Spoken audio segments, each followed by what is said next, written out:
Bonjour et bienvenue ici. Ça part en vrille, le podcast qui décomplexe le concept de parentalité idéale et qui déculpabilise les parents au travers de témoignages d'êtres humains et de partage d'outils concrets. Petite, on la décrivait comme une enfant sage, polie, obéissante. Mariam était la petite fille parfaite. C'est pour cela qu'elle ne s'est pas doutée que devenir parent pourrait présenter la moindre complexité. Tout se passerait pour elle comme pour ses parents.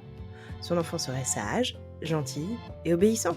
Et pour ça, il suffirait d'utiliser la même recette. Être sévère, mais juste.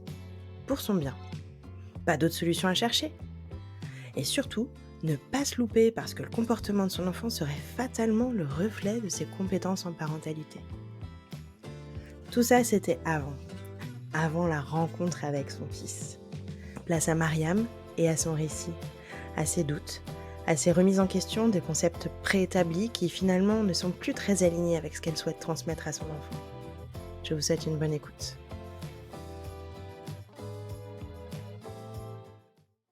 Bonjour Mariam, Bonjour Elodie. merci d'avoir accepté de venir à mon micro aujourd'hui. Merci surtout de t'être proposée pour être la première interviewée pour ce tout nouveau podcast. Merci à toi pour l'invitation. C'est un vrai plaisir. On va commencer, si tu le veux bien. Je vais te demander de te présenter, Mariam. Donc je m'appelle Mariam, j'ai 33 ans, je suis maman d'un petit garçon de 2 ans et demi qui s'appelle Gabriel et je suis professionnelle de santé. Voilà, donc 1er enfant et unique enfant pour l'instant. Parent en herbe.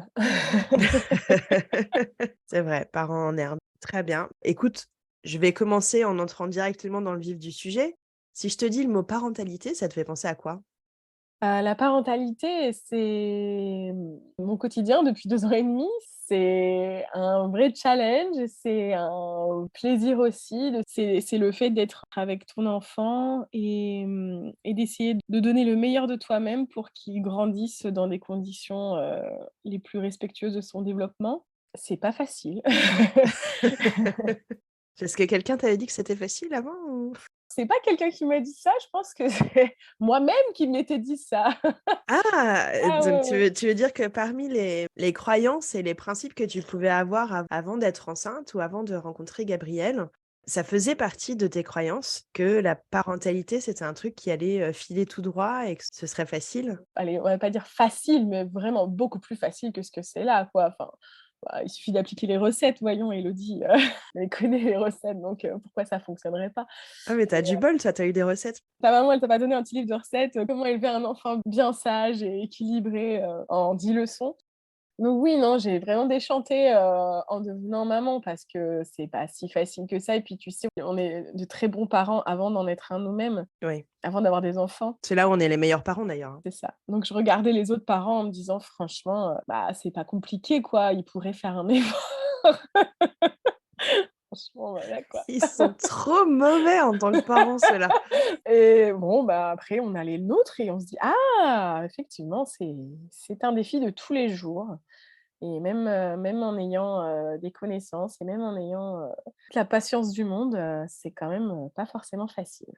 Oui, parce que tu nous disais en intro que tu bossais dans le paramédical, mais c'est vrai que tu es au contact d'enfants dans ton quotidien Oui, tout à fait, oui. et peut-être que ça aurait pu te faire penser que tu aurais des facilités avec ton propre enfant? Ah beh, oui, c'est clairement, c'est quelque chose que je pensais et que même on m'a dit: «Mais tu es tellement à l'aise avec les enfants, quand ce sera le tien, c'est finger in the nose». Alors qu'en fait, c'est pire. Je bon, bah, après, je pense que d'avoir un peu de notion, ça aide quand même. Ouais. Vraiment sur certaines choses, de se poser, pas toutes les questions parce que, tu te poses un millier de questions quand tu deviens maman. Donc avoir quelques notions quand même et te dire: «Non mais ça va, ça je sais que le développement il va prendre du temps, ça je sais que c'est chacun son rythme» et cetera. Moi, voilà, j'ai pas de pression sur certaines choses, donc ça m'a aidée pour certains domaines. Mais d'un autre côté, être, voilà, être dans la profession médicale et puis de rencontrer plein d'enfants, ça fait aussi qu'on n'arrive pas trop à débrancher parfois, tu vois? Ouais. Et à se dire, «Est-ce que je l'analyse? Est-ce que je suis en train d'être dans mon rôle, de pro ou est-ce que je suis dans mon rôle de maman?» tu vois? Ah oui, du coup, tu sais plus tellement finalement où est Point d'équilibre. Exactement, le point d'équilibre. Néanmoins, ce que j'entends dans ce que tu me dis, c'est qu'il y a quand même un effet, très déculpabilisant d'avoir eu accès à toute cette connaissance sur le développement de l'enfant, qui t'a permis aussi de te rassurer sur l'évolution de Gabriel. Oui, bien sûr. Et ça, c'est intéressant parce que ça me fait me dire que même, pendant la période prénatale, si on commence déjà à s'intéresser, à se documenter, ça peut aider quand même, une fois que l'enfant est là, quoi. Je suis totalement d'accord avec toi. Je pense qu'un parent bien informé pourra accompagner d'une manière plus sereine son enfant. Parce que tu vois, si voilà, sur les papiers, c'est écrit qu'à tel âge, il devrait avoir acquis telle capacité, ben, peut-être que, en fait, de savoir que c'est pas grave, tu vois? Mmh. S'il l'a pas acquis là et qu'il sera, totalement, capable, de le faire dans, quelques jours, quelques semaines, quelques mois et que pour autant, en fait, ça va pas en faire un enfant, moins développé que les autres, bah, ça permet d'être détendre tellement parce qu'on est un peu en plus dans la course, à celui Ouais. qui va bien se développer quoi, hein. Notre enfant, c'est un peu notre vitrine, du bon parent. S'il est capable de se lever tôt, de marcher tôt, de parler tôt, de lire tôt, C'est vrai. de bon à l'école et ben, ça fait que tu es un bon parent. Tu coches, toutes les cases du bon parent sur la vitrine, alors qu'en réalité, il y a plein de choses qui se passent autres pour l'enfant, qui sont pas forcément, visibles, voilà, s'il connaît pas ses couleurs, à 2 ans et demi et ben, c'est pas grave, ça fera pas forcément qu'il sera un enfant moins développé. Peut-être qu'il connaîtra ses couleurs à 3 ans, 3 ans et demi, 4 ans, c'est pas grave Mais il finira par les connaître. et il finira par les connaître. Est-ce qu'il y a une autre croyance, ou peut-être même un principe avec lequel tu vivais avant d'être maman, qui a complètement volé en éclats, le jour où tu as rencontré Gabriel? Ou en tout cas entre sa naissance et aujourd'hui? Est-ce que tu veux bien nous le partager?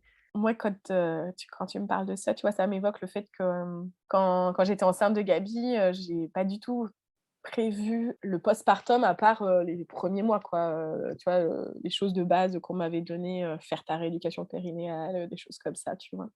Ouais. Je m'étais pas du tout préparée à ce que j'ai appris après la matrescence et au fait que j'allais être complètement chamboulée. Donc moi, j'avais prévu, bah, de mes 2 mois de congé maternité et puis après de reprendre, quoi. Et quand c'était le moment de reprendre, ça a été super difficile pour moi. Ça a été vraiment un déchirement de quitter mon fils. Je pensais vraiment que j'allais repartir au travail, hem, voilà, c'est bon, j'avais fait mon bébé, j'avais trouvé ma nourrice, tu vois? Une super nounou, qui allait bien s'occuper de lui dans la journée et puis je le retrouverai le soir et tout irait très bien et ben, quand j'ai dû le quitter et que ça a été le moment et je me suis dit: «Mais c'est impossible quoi». Il commençait vraiment à me «reconnaître» entre guillemets, même s'il me reconnaissait, depuis le début, hein, mais vraiment à avoir des échanges. On avait des échanges de regards, il commençait à gazouiller et tout ça et Ah là oui, tu à 3 mois, ça et là tu te dis: «Mais je vais le lâcher maintenant, mais c'est pas possible, il est tellement petit, il est tellement fragile», mais ça a été vraiment un déchirement très, très difficile pour moi et ça, c'est, quelque chose je m'y attendais pas du tout. Ça a duré des mois, hein. ouais. Ça a duré des mois pour que moi j'arrive à m'y faire, quoi et même donc tu vois, d'en parler aujourd'hui, j'ai l'impression d'en trembler encore, tu vois? D'avoir encore une émotion. Ouais, il y a encore une émotion Ouais, qui est présente ouais, de ce que tu as vécu finalement, malgré toi. c'est ça. Est-ce qu'il y a d'autres, croyances qui t'ont marqué vraiment, des choses que tu avais soit que tu avais, vraiment anticipées, bien bordées et puis ça s'est pas du tout passé comme ça, soit que tu avais absolument pas anticipé et que tu as découvert avec ta maternité? Il y a une chose aussi, moi, qui m'avait portée quand je suis devenue maman, c'est, le fait qu'on m'ait toujours dit quand j'étais petite que j'étais une petite fille bien élevée, tu vois? Que été une petite fille sage, avec des parents sévères mais justes et que du coup, bah, il suffirait que j'applique la même chose pour le mien, pour que ça devienne un enfant parfait, tu vois? Sage et calme C'est peut-être en ça que tout à l'heure tu faisais référence à des recettes que t'ont donné tes parents c'est exactement ça, la recette, pour avoir un enfant sage. de l'enfant obéissant. Et alors cette recette, c'était quoi exactement? Tu parlais un peu de ils étaient sévères mais justes, c'est ce que tu as Ouais, dit. ouais. Ça consistait en quoi?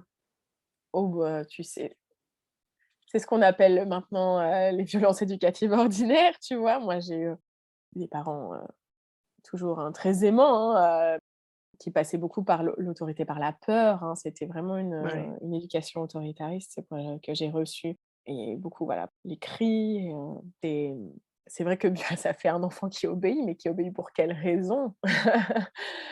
Oui, pas spécialement pour les bonnes et C'est ça et ça, je crois que c'est vraiment, avant d'être enceinte, je m'étais déjà un petit peu intéressée à tout ça, mais vraiment, c'est quand, j'ai eu Gabriel entre mes mains là, que je me suis dit: «Mais moi j'ai aucune envie,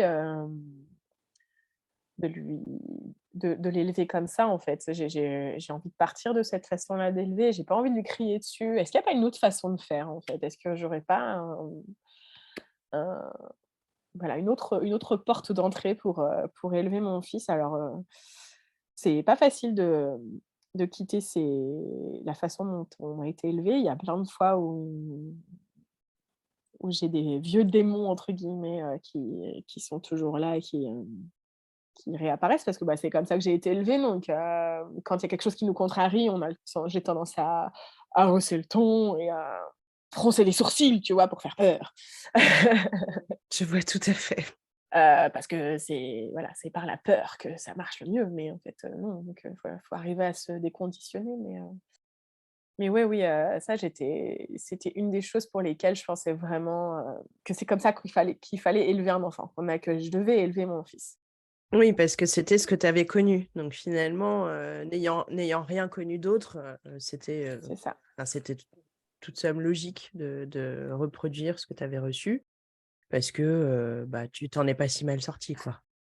Bah, c'est ça, bien sûr, moi j'ai reçu que des compliments sur la façon dont j'ai été élevée, hein, toute ma famille, mes grands-parents, mes tantes, mes oncles m'ont toujours dit que j'étais une petite fille super bien élevée, quoi, donc voilà. Obéissante, franchement, c'est un mot qui me définissait bien, donc c'est ce qu'on attend d'un enfant, qu'il soit obéissant, donc en plus j'avais des bonnes notes à l'école, donc que demande le peuple? Ouais, le package. Exactement. Et puis, ensuite moi ce qui le quand j'ai quand voilà, le problème après que j'ai rencontré, c'est que du coup, hein, j'avais vraiment l'impression qu'il fallait que j'évite à Gabriel toute forme de tristesse, tu vois? Quand il était tout petit, j'avais tellement peur qu'il pleure, tu vois? Je voulais pas qu'il pleure, je voulais pas le rendre triste, c'est: «Non, non, ne pleure pas», tu vois? C'était le deuxième côté, Le deuxième effet qui se coule, quoi. c'est ça, donc du coup, il fallait vraiment que je le protège de toutes les émotions désagréables, alors qu'en fait, ben, c'est normal qu'il en traverse.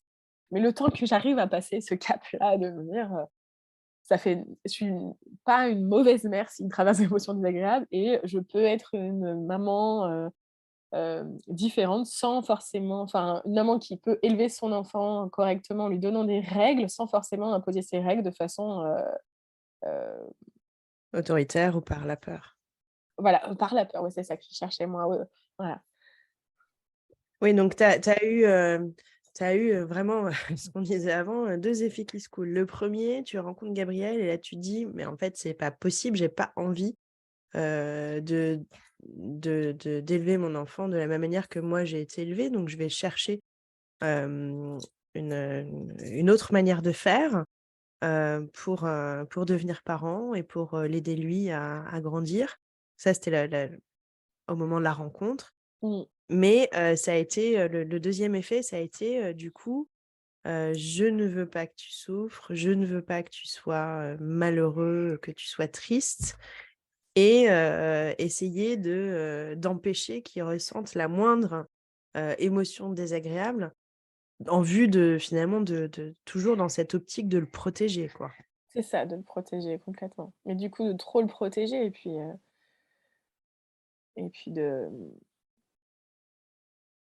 de me sentir, du coup, complètement désarmée par ces émotions alors qu'elles sont naturelles et qu'elles existent, quoi. Donc et puis je pense que le fait d'avoir vécu nous-mêmes des émotions fait qu'après on peut être empathique envers les émotions de quelqu'un Ah d'autre. oui.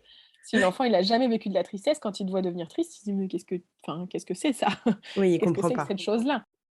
Et c'est pareil, c'est vrai que même, tu vois, ça me fait penser que même au début, j'avais du mal à lui montrer, moi, quand quelque chose me chamboulait. Il faut je pense j'avais l'impression qu'il fallait que je me cache si j'étais, en colère ou triste pour lui montrer que la maman très positive et très heureuse alors qu'en fait c'est pas vrai, tu pas besoin de mentir sur tes émotions à ton enfant, mais tout ça c'est un processus, hein, c'est un Oui, oui, processus. mais c'est oui, c'est les croyances qui sont vraiment ancrées, Tout très à fait. profond et on en revient à la petite fille que tu étais, qui était une petite fille sage, souriante, obéissante, donc qui montrait un aspect, je dirais, ce qui est attendu d'un aspect positif pour un enfant Mmh.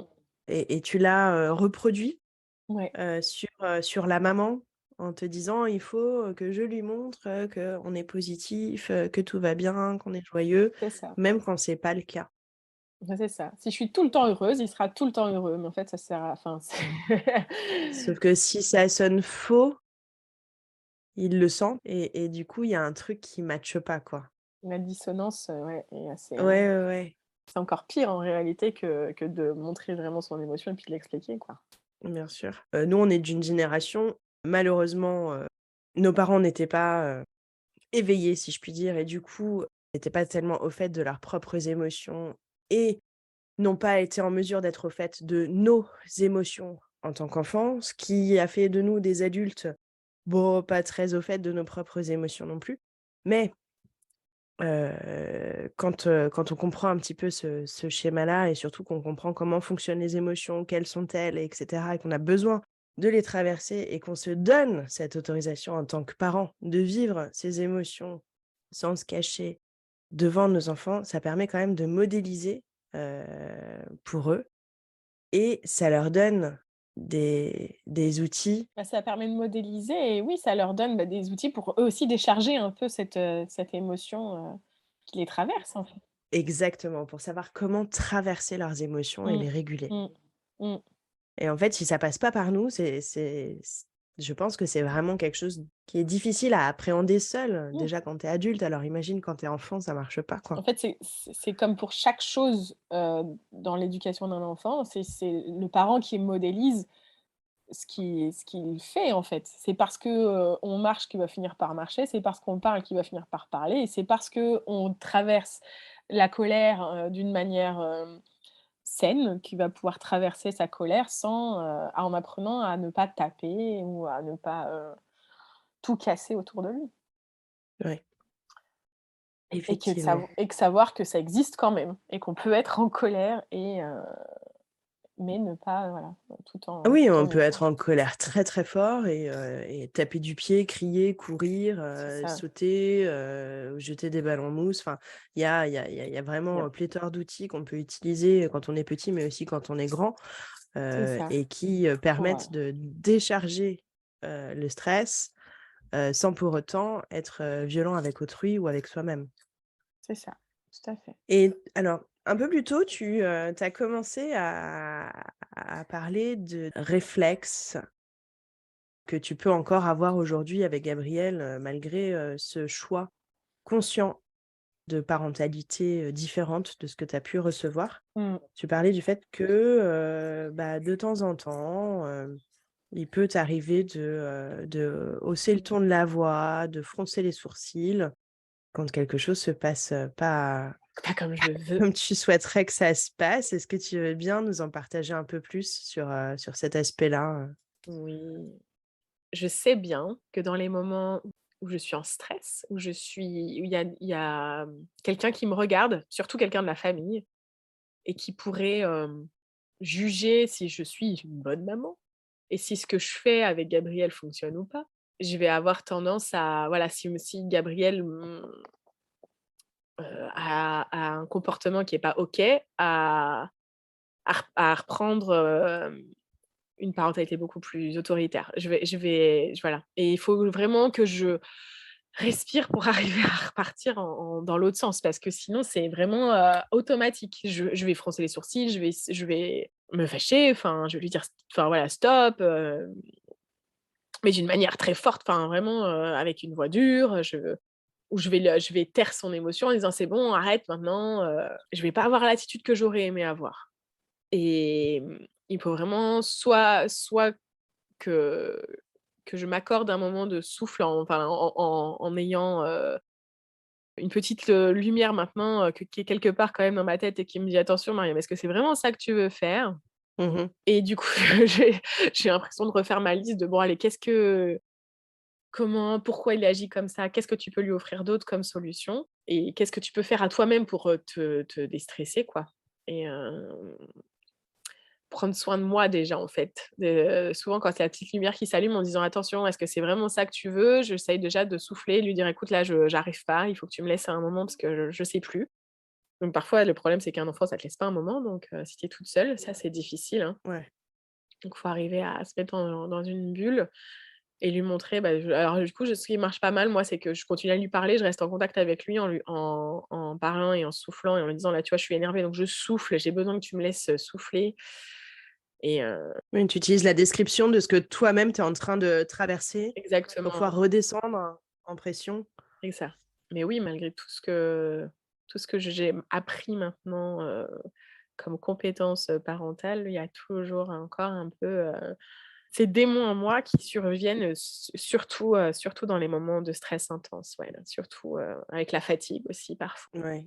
Et il y a quelque chose de très intéressant là que tu viens de nous partager, puisque effectivement le stress et la fatigue, bah oui, ça joue forcément sur, notre capacité à à être à l'écoute de nos enfants ou à l'écoute de nous-mêmes d'ailleurs. Mmh. Mmh. Mais il y a un autre aspect où tu disais: «Quand je suis dans ma famille et que qu'ils me regardent et que je me sens jugée», Ah bah, bien sûr. et tu disais qu'à ce moment-là, tu reproduis ce que tu as vécu en tant qu'enfant. C'est beaucoup plus facile pour moi d'appliquer tout ce que je connais quand je suis à l'extérieur et que Gabriel va faire une crise parce que, par exemple, il voulait faire, 3 tours de manège et qu'il en a que 2 et donc il est triste, donc il pleure ou alors il est en colère parce qu'il est pas content, il en voulait 3 et ça va être beaucoup plus facile pour moi d'ignorer tous les gens qui sont autour et d'arriver à Ouais, l'accompagner à travers sa tristesse ou sa colère à ce moment-là que si ça se passe, au sein de la famille et qu'il est en colère et qu'il va aller taper sa grand-mère, par exemple et que du coup, je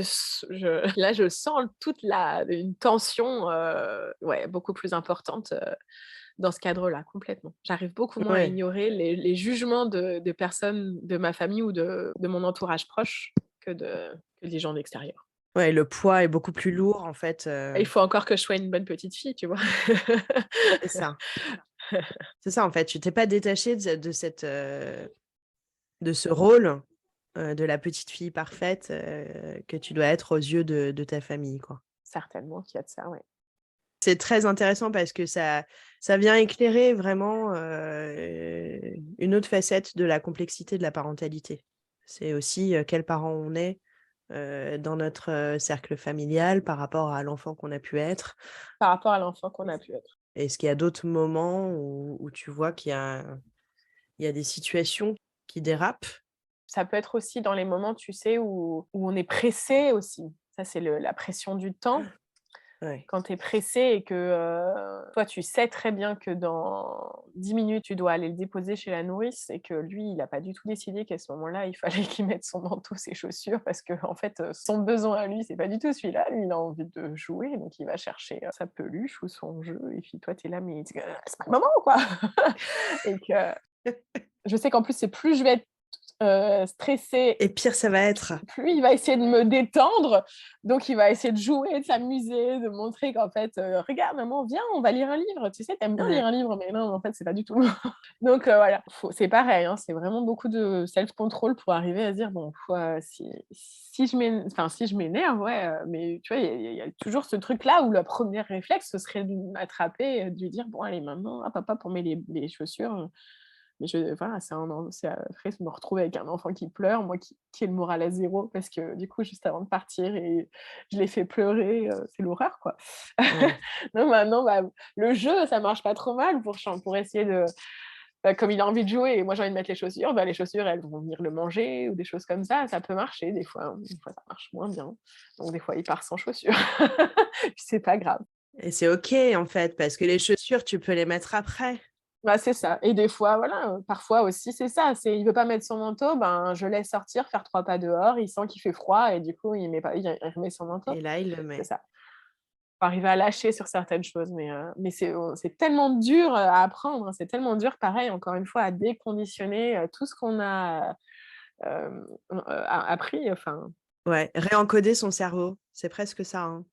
C'est ça, tellement difficile. Mais c'est vrai que tu vois l'image l'exemple du fait qu'il veuille pas mettre son manteau, hem, quand tu essayes de se mettre à sa place et que tu t'aperçois qu'à 2 ans et demi, il a absolument pas la capacité de se projeter en se disant: «En fait, dans 2 minutes, je vais être dehors, il va faire méga froid et j'aurai besoin de mon manteau et c'est pour ça qu'il faut que je le mette avant de sortir». Surtout que les maisons sont chauffées, donc il a aucune là, tout de suite, maintenant, il a aucune envie de mettre un manteau, super Et chaud, donc quoi. ouais, il a pas envie de mettre un manteau et puis quand il va mettre son manteau, en fait, il va mourir de chaud et même si ça dure que 10 secondes, c'est très désagréable et c'est vrai quand tu essayes de changer de perspective, changer de regard, changer de position, c'est plus facile aussi de se dire: «OK, je vais lâcher là-dessus, il mettra son manteau quand il aura senti que lui-même il a froid». C'est ça, non, mais c'est vrai.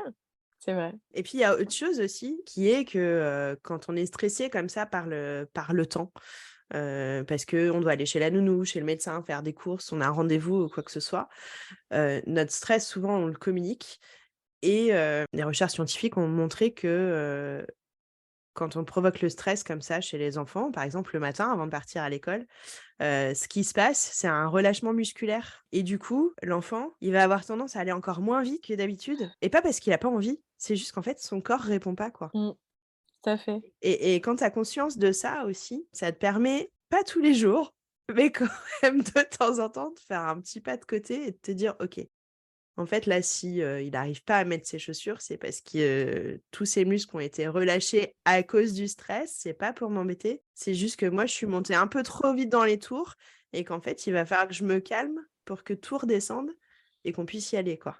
Exactement. Rien que se dire, en fait, c'est pas de son fait. Ouais, c'est pas contre moi. En fait, voilà, mon enfant, il est pas là juste pour me faire sortir de mes gonds. En réalité, il vit aussi des choses, lui, à l'intérieur de son corps et peut-être que là, s'il est tout mou et que, au lieu de mettre ses chaussures, clac, clac, comme il fait d'habitude, un pied et l'autre, il la prend, il la regarde et il met son pied et puis ça marche pas et nous, on est en train de se dire: «Ah mon Dieu, mais en fait, j'aurais dû prévoir une demi-heure de mise de chaussures». Et en fait, non, c'est juste que, voilà, il est dans un état de stress, en fait. Ouais.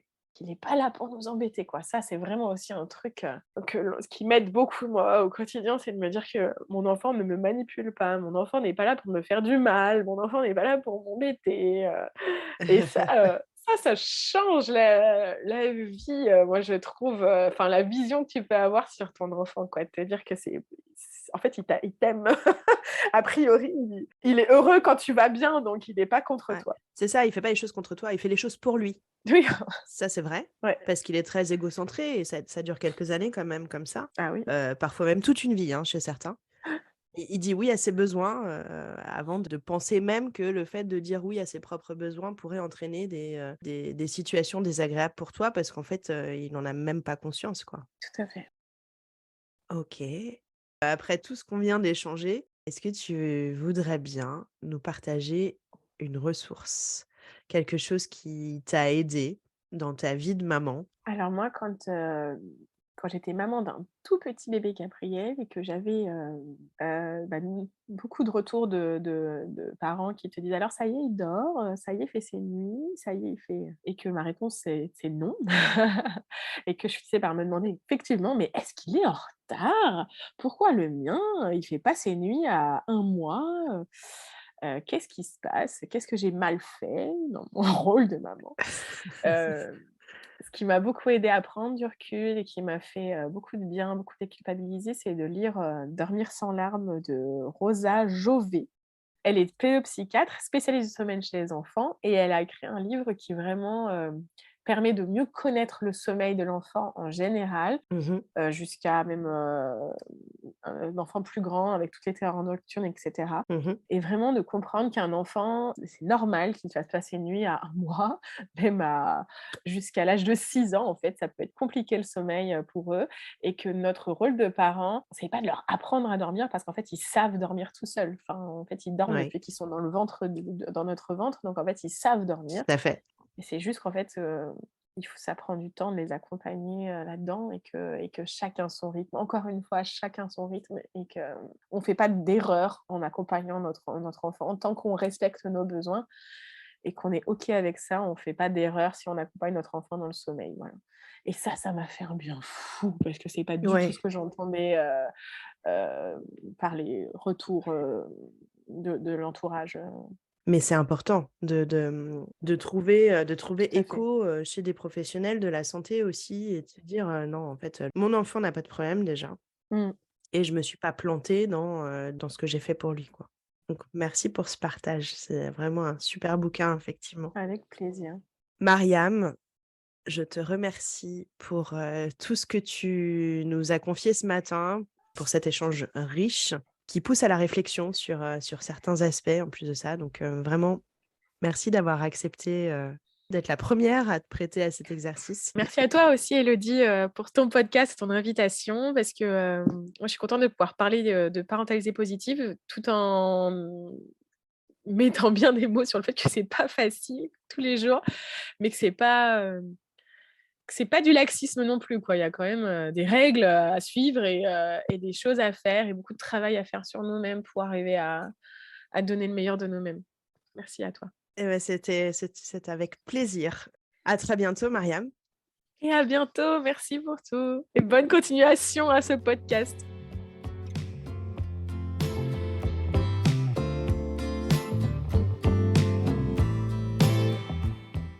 J'espère que ce premier épisode vous a plu. Et d'ailleurs, si c'est le cas, n'hésitez pas à le faire savoir au travers de commentaires sur Apple Podcast ou Spotify. Je vous invite à vous abonner et à activer les notifications pour ne pas manquer le prochain épisode avec Gilles, le 18 janvier prochain. Ah, et avant de vous quitter, je tiens à vous préciser que toutes les informations entendues dans cet épisode sont issues d'un retour d'expérience d'un parent. Chaque parent, chaque enfant est différent. Chaque expérience l'est tout autant. Si vous en ressentez le besoin, n'hésitez pas à vous entourer de professionnels dont c'est le métier. À très bientôt et rappelez-vous, vous n'êtes pas seul.